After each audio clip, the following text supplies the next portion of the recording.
ನಿಮ್ಮನ್ನ ಯಾರಾದರೂ ಬಂದು ಇಡೀ ಜಗತ್ತನ್ನ ಯಾರು ಕಂಟ್ರೋಲ್ ಮಾಡ್ತಿದ್ದಾರೆ ಅಂತ ಕೇಳಿದ್ರೆ ಏನು ಹೇಳ್ತೀರಾ? ಟ್ರಂಪ್, ಪುಟಿನ್, ಜಿನ್ಪಿಂಗ್, ಬರೀ ಇದೇ ಹೆಸರು ಹೇಳ್ತೀರಾ. ನಿಮ್ಮ ಪ್ರಕಾರ ಇಡೀ ಜಗತ್ತನ್ನ ಕಂಟ್ರೋಲ್ ಮಾಡ್ತಿರೋದು ಬರೀ ಪೊಲಿಟಿಷಿಯನ್ಸ್. ಆದರೆ ನಿಜವಾಗ್ಲೂ ಇಡೀ ಜಗತ್ತನ್ನ ಕಂಟ್ರೋಲ್ ಮಾಡ್ತಿರೋದು ಯಾರು ಗೊತ್ತಾ? Interest rate. ಈ ಇಂಟ್ರೆಸ್ಟ್ ರೇಟ್ ಬಗ್ಗೆ ಬೆಳಗ್ಗೆ ಎದ್ರೆ ದಿನ ಎಲ್ಲ ನ್ಯೂಸ್ ಚಾನಲ್ಲು ಎಲ್ಲರ ಬಾಯಲ್ಲೂ ಮಾತಾಡ್ತಿರೋದನ್ನ ನೀವೇ ಕೇಳ್ತಿರ್ತೀರಾ.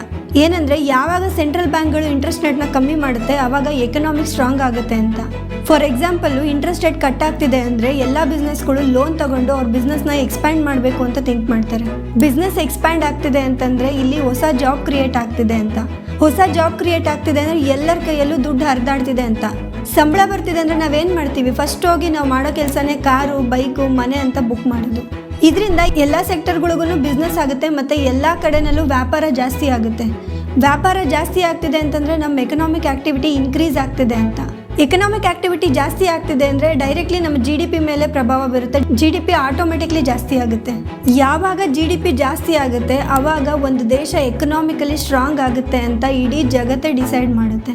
ಇದೇ ರೀಸನ್ ಇಂದನೇ ಅಮೇರಿಕಾ ಸ್ಟ್ರಾಂಗ್ ಆಗಿರೋದು, ಅಮೇರಿಕಾ ಹೇಳ್ದಂಗೆ ಇಡೀ ಪ್ರಪಂಚ ಕೇಳ್ತಿರೋದು.